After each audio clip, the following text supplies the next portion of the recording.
ሰው አጣሁ። ራበኝ፣ ቸገረኝ። 3 ቀን ራበኝ እንጂ አፈር ብዬ የምትለኝ እናቴ እንኳን ናፈቀችኝ። ራበኝ፣ ጠማኝ። ግን ያ ምክር ስሰማ ብድግ አልኩ። ግን የምሄድበት የለኝም። ተራመድኩኝ። ታች ላይ ደግሞ አገር ቤት መጣት ትንሽ ፍራንክ ነበረች። እሷን መሰሏት እንዳለ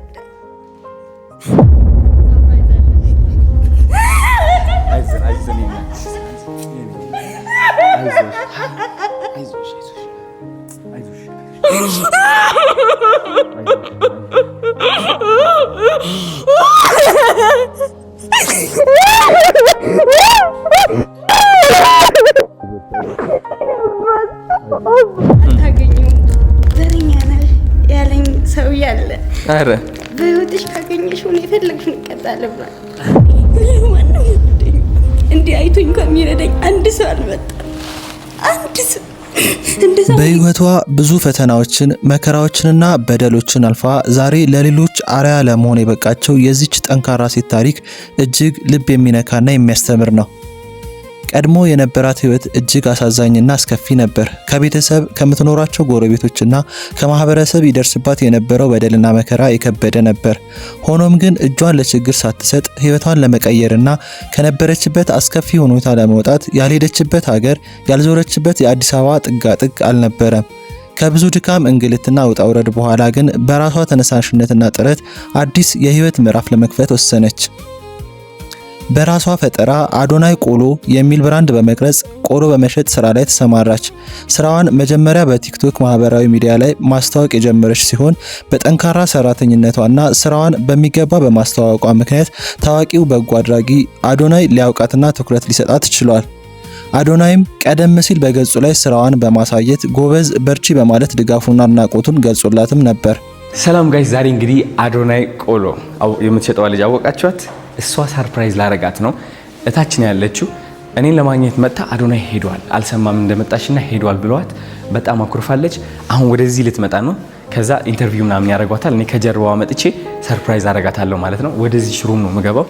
ስለዚህ እንጀምር። ሌትስ ጎ ጀምሩ። በቃ ጥሯት ጋይስ። ሰርፕራይዝ አረጋት ነው። አሁን እየጠሯት ነው ከታች። እግዚአብሔርን ህይወቷ እንቀይረዋለን በአጠቃላይ ከዜሮ ወደ 100 ይገባታል። በጣም ጀግና ሴት ነች።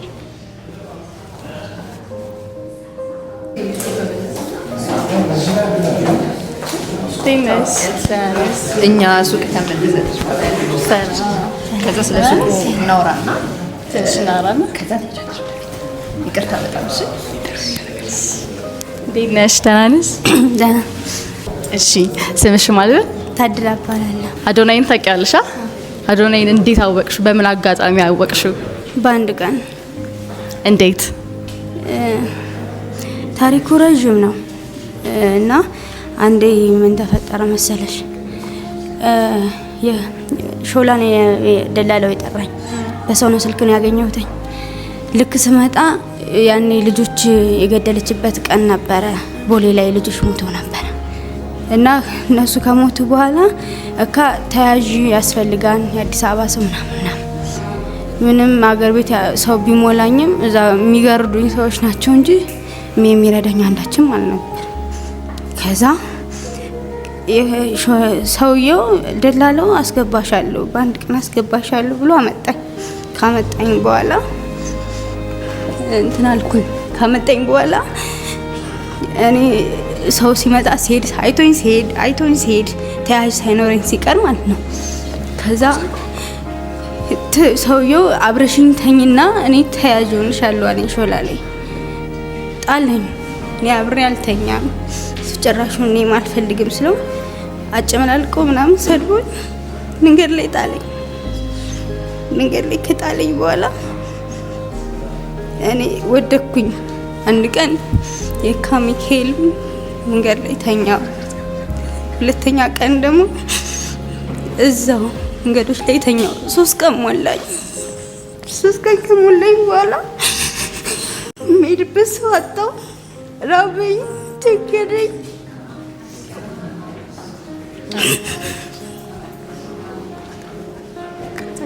አልቅሽ እኮ አይደለም እኮ የጠየኩሽ። ከዛ በሶስተኛው ቀን ቀበና ራሴን አገኘሁትኝ። ቀበና ተቀምጬ እግዚአብሔር ሆይ ይህን ህይወቴን ካልቀየርከው እኔ ወደ እናቴ ቤት አልሄድም፣ ወደ ሀገር ቤትም አልሄድም ብዬ ነገርኩትኝ። መሸ። እዛው ትምህርት እየተማርን ምናምን መሸ። እዛ ዘበኛው መጣና ውጭ አለኝ። እኔ የምሄድበት የለኝም፣ መርበት ነው። አንደኛው ካልወጣሽ ሰላይ ምናምን ትሆናለች ተብዬ ወጣው። ከወጣው በኋላ አንደኛው ዘበኛ ያዘኝና ሴት ልጅ አለን ቢያንስ አንድ ቀን ትደራለህ ዘመኝ ተውጋተኛው በዚህ በታችኛው መግቢያ ጋር ነግቶ ውጭ ላይ ተቀመጥኩና እግዚአብሔር ሆይ ህይወቴን ካልቀየርከው ሞታለሁ ብዬ ጸለይኩ። ከጸለይኩ በኋላ ህፃን አለ እና የሆነች ሴትዮ አለ፣ እዛ ዳር ደግሞ ወንድ አለ እና ቲክቶክ ሲያየት አንቺ ልጅ ብርቱ እኮ ነሽ አለ። እኔ ብርቱ እንደሆን ካውቃለሁ ግን ብድግ አልኩ። ሳይ እንዲህ ብዬ ፎቶውን ያየው እንጂ አዶናይ ይሁን አይሁን አላውቅም። ካየሁት በኋላ ጠጋ ስል ሴትየቱ ቆሽሻለሁ፣ እሸታለሁ እና ሸሸችኝ።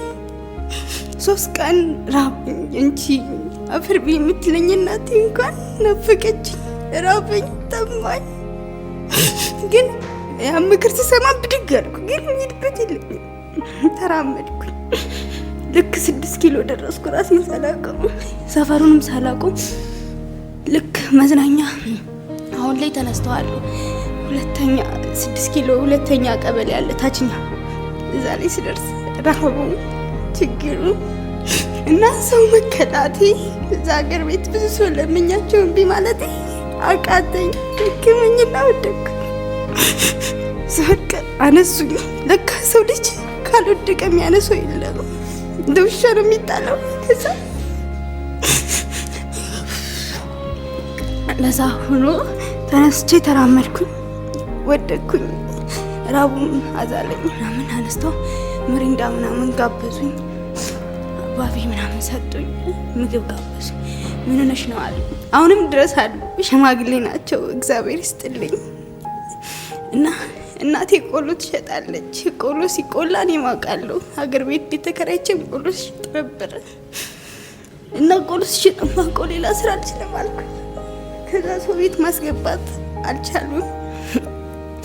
አንዱ ምጣድ ገዛልሻለሁ ሲለኝ አንዱ ማንደጃ ገዛል፣ አንዱ ደግሞ የመዘብዘፊያ ሽምብራ አተር መዘብዘፊያ ገዙልኝ። ብር 1 ወር ብለው 800 ብር ሲሰጡኝ ዘበኛው ጣፎ ነው የምታገኝ በዚህ ቤት ኪራይ እንጂ ሌላ ቦታ አታገኝም አሉ። ጣፎ ቅርብ ነበር ይመስለኝ አባኪሮስ። ከአባ ኪሮስ ጋር ከዚህ መገናኛ ሄድኩኝ። ከመገናኛ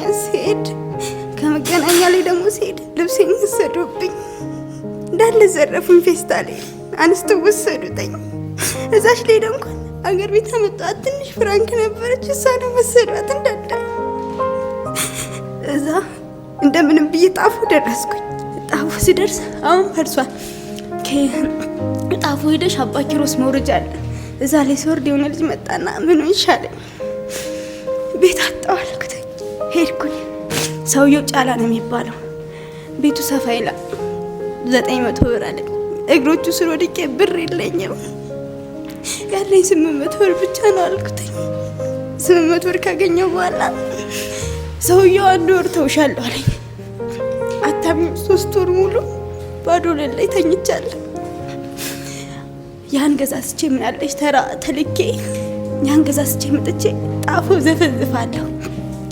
አንዱን ባናቴ ባቄላውን እቃዎች አሁንም ድረስ አሉ፣ ሁለቶች ብሞት አልጥላቸውም። አንዱም ደግሞ በዚህ ተሸክሜ በዚህ ደግሞ ማንደጃው ምጣዱን ክሰሉን ተሸክሜ ጣፎ አባ ኪሮስ ጋር ታክሲ አታገኝም፣ ላይ ወጥሽ ነው ባስ የምታገኝ። ላይ ወጣ ነበር እንደዛ ተሸክሜ 6 ኪሎ እየሰራሁ ኖር ነበር። እንደዛ ኖርኩኝ። በጣም አስከፊ። እዛ 6 ኪሎ የሚቀመጡት የካቲት 12 ላይ ቆሌን እንደፉብኝ ነበር፣ ይተፉብኝ ነበር። እና ስጦታም ትባላለች እና እሷ ትቆጣልኝ ነበር፣ ግን እሷ በርጋቸው ላይ ረግጦብኝ ነበር፣ ይተፉብኝ ነበር። እና ወር ከምናምን እንደዛ ስንጣላ ምናምን አንድ ደንብ መጣች። እናንተ አልገዛችሁትም መሬቱን ተስማምታችሁ ካልሰራችሁ እኔ አባራችኋለሁ አለቻቸው። አስፈራራችልኝ። እንደዛ እየሰሩ እነሱ እንዳይመጡ ሌሊት መጣ ነበረ። እነሱ እስከሚመጡ እኔ ሸቅም ነበረ እዛና ነበረ እና ተሸክሜ ቀበሌ ቤቶች የሚዝናኑበት እነሱ ያግዙኝ ነበር፣ ይገዙኝ ነበር እና ይጣፍጣን ይላሉ እና በካርቶን ስር ላይ አዶናይ እያልኩ ቆይ እጽፍ ነበረ።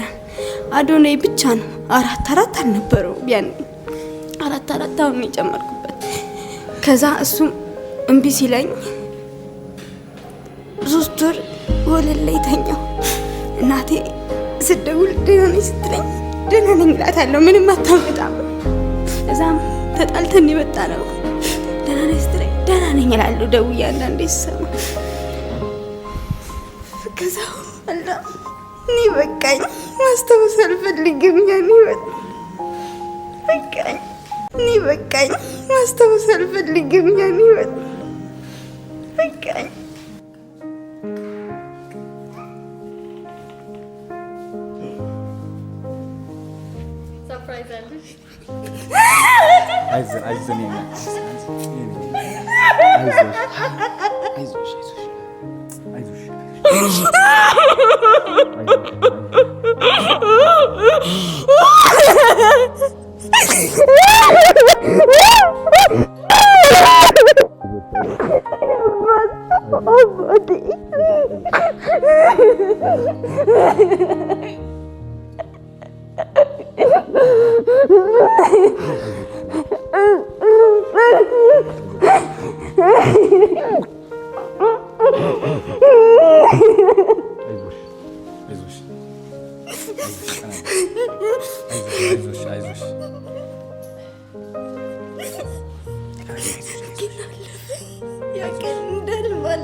ልቡት ነበራት ለማንተ ልትወርቂ ተኝጂ ለማኛ ብለው ብር ባስቀመጡት እኔ በርኪና ገዝቼ ልጠጣ ነበረ። ገዛማው ትንሽ ያልከኝ ግን ትንሽ ሄድበት አልነበረኝ። ወላዲቷን እውነቴን ነው የትም ሄድበት አልነበረኝ። አንቺ ቢ አፈር ብላ የምትለኝ እናቴ እንኳን ትናፍቀኝ ነበረ። እንጨት ሳለቅም ምግብም አልበላ ልጅ ነኝ። ግን አለፈ ያቀን አልፎ ዛሬ እያሸጉ እሸጣለሁ።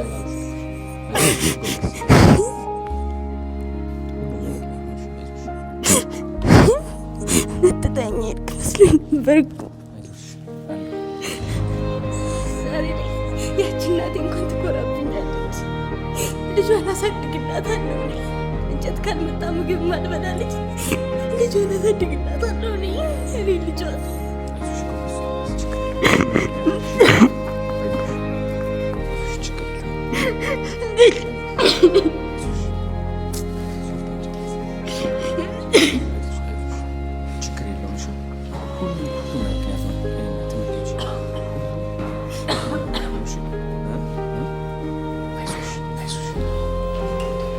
ባትፈተኝ ኖሮ እዚህ ትሆኚ ነበር። እዚህ ትሆኚ ነበር ባትፈተኝ ኖሮ። እድሜ ይኖርኩት ወጣትነቴ ሳላውቅ ኖርኩት። ይህች ሴት በዚህ በፍልሰታ ጾም ወቅት በስውሯ ማርያም ሱባኤ ገብታ በጸሎት ተግታ ነበር።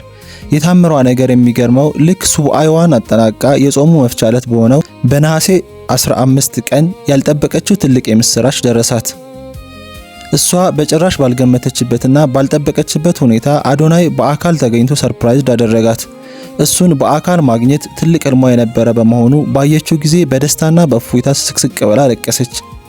በስውሯ ማርያም አማላጅነትና በራሷ የማይናወጥ ጥረት ዛሬ ወደ ስኬት ጎዳና መሸጋገር ጀምራለች። ይሄ ለሁላችንም ትልቅ ትምህርት እና ተስፋ የሚሰጥ አጋጣሚ ነው። እንዲህ አይቶኝ ከሚረዳኝ አንድ ሰው አልመጣም። አንድ ሰው እንደዛ የሚገረዱኝ እንደዛ ስታዘዛቸው ስወርቅ ደውዬላቸው እምቢ አሉኝ። ዛሬ ግን አንተ ቪዲዮ ስሰራለኝ የመጀመሪያ ቪዲዮውን የሰማሁት ከጠላቴ ነበረች። አላስተኛም የለኝም ያለችኝ ግን አልደፉ እንደ ህልም እንደ ቅዠት እግዚአብሔር ስለሆነ እኮ ነው። በእግዚአብሔር ምክንያት እኮ ነው በዛ ሁሉ ያለሽ። እንደ ቅዠት አለፉ። ባትፈተኝ ኑሮ በዛ መንገድ ባታልፊ እዚህ እንገናኝ ነበር እንገናኝ ነበር። አዎ ግን ብዙ ተንገላታ ሄዱ። ቀዩ ጓደኞቼ ትዳር ይዘው ወልደው ከኔ ጋር ተምረው አድገው ታያቸው። እኔ ግን አንድ እናት አንድ አባት ዘመዶቼ ገንዘብ ኑሯቸው አይዞሽ ሳይሉኝ እኔ በራሴን ያነሳሁት። በ11 ዓመቴ ሰራተኝነት ተልኬ መኪና ተገለበጠብኝ። ያ ሁሉ አልፎ ዛሬ ራሴ አሽጌ ራሴ ቆልቼ ሁሉን ነገር ራሴ አድርጌ ልጅ አሳድግ። አይዞሽ ችግር የለውም ጎበዝ ነሽ አንቺ። ኮራብሽ ያው ከራስሽ በላይ አልፈሽ እኮ ነው የማጠነከርሽ። በጣም በጣም የብዙ ሴቶች ጥንካሬ ሆነሻል። እኔ እናቴ ከፍ ያለ ነይ። አይዞሽ ችግር የለውም እሺ። አሁን በኋላ እኔም አለው ምንም ነገር አያጋጥምሽ። አይዞሽ አግዝሻለሁ እኔ በደንብ አድርጌ። አይዞሽ የኔ እናት ጎበዝ። ለምክንያት ነው አይደል? ታምኛለሽ ለምክንያት እንደሆነ እግዚአብሔርን ታምኛለሽ። በምክንያት ነው በዛ ሁሉ የወሰደኝ ብለሽ ታምኛለሽ። ለምንድን ነው ፈተና ሽርም የሚመስለው? ቅዠቱ ለምን ይመስልሽ? እኔ አላውቅም። ብዙ ጊዜ አማራለሁ። በዚህ ዓመት ውስጥ እንኩላሊት በሽታ ነሽ አሉኝ። ልብስ አጥቤ ፓስፖርት አውጥቼ እንዴት ስለፊት የተስኩበት አለብሽ አሉኝ። እኔ በጣም ጠንካራ ነኝ። አለብሷቸው እነሱ እህቴ ጥላኝ ሄድ ስትል ማንም አልነበረ፣ ግን አለፉ። ዛሬ ወንድሜን አስተምራለሁ። ለራሴ ሳልኖር ዝቅ ብዬ እኖራለሁ። ግን እግዚአብሔር ምክንያት አለው። በጣም እምነትሽ አይደል ያቆየሽ እስካሁን? በጣም እምነትሽ የታደረሰሽ አሁን እያየሽው ነው። አንተ ጋር ደረሰኝ። ችግር የለም ተማመኝ እሺ። ሁሉም ነገር ለበጎ ነበር። አይዞሽ አይዞሽ ጎበዝ አይዞሽ አይዞሽ እናት ችግር የለውም አለሁልሽ። ካም በኋላ ለተስ ጫማሽን አድርጊ እሺ። እናት ምንድን ሸከምሽ? እዚህ ጋር ቆሎ ነው የኛው። ሁለቱም ቆሎ ናቸው። አዶናይ ቆሎ እስኪ ሊያው መክፈት እችላለሁ? ስጦታ መጣሽልኝ? ግን ቤት ነው ያለው። ትሰጥኛለሽ? ምን ችግር አለ? እስኪ ምንድን ነው የሚለው? አዶናይ አራት ቆሎ አስታውሳለሁ። ካናዳ እያለሁ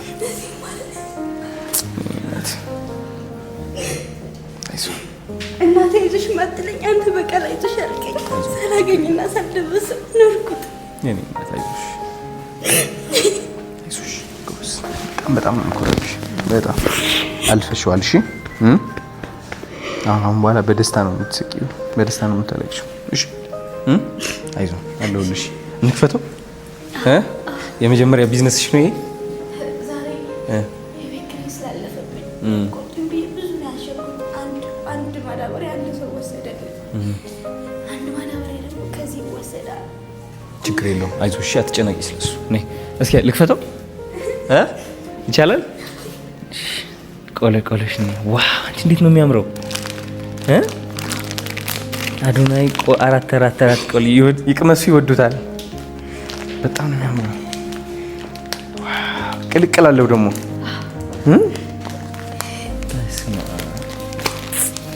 ጀግና ጎበዝ ነሽ በጣም አንቺ። በጣም ነው ያነቃቃሽኝ። እኔ እዩ እስኪ በእናትሽ የስራሽ ልቅመሰው። እወደዋለሁ። ይቅመሱት ይወዱታል ይላል። ግን እንዳንተ በዚህ አጋጣሚ አታገኘውም።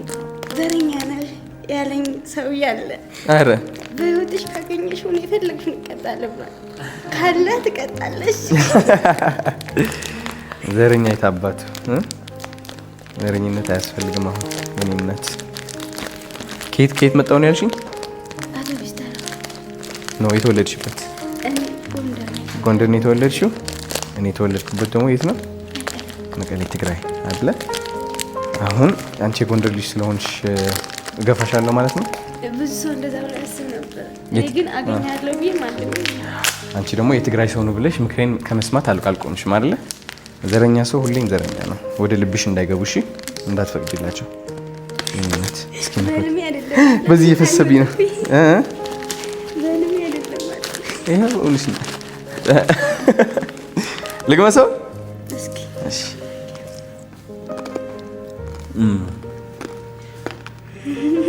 በጣም የሚጣፍጠው የእኔ እናት ነይ፣ ጎበዝ ጀግና፣ በደምብ አሁን ይሄ አይዞሽ፣ ወደ ትክክለኛ ቢዝነስ እንቀይረዋለን። እሺ አዶናይ ቆሎ የሚል ትልቅ ብዙ ሰርፕራይዞች አሉሽ ያዘጋጀውልሽ ነው። መጀመሪያ ከዚህ ነው የምንጀምረው፣ ከአደይ ኤግዚቢሽን ወደ 200 ሰው ነው የሚመጣው። የሚገርም ጊዜ እናሳልፋለን። እሺ የራስሽ ቦታ ይሰጥሻል። ቁጭ ብለሽ የሚገርም ስራሽን ትሰሪያለሽ። የሚገባሽ ስኬት ላይ ትደርሻለሽ። እሺ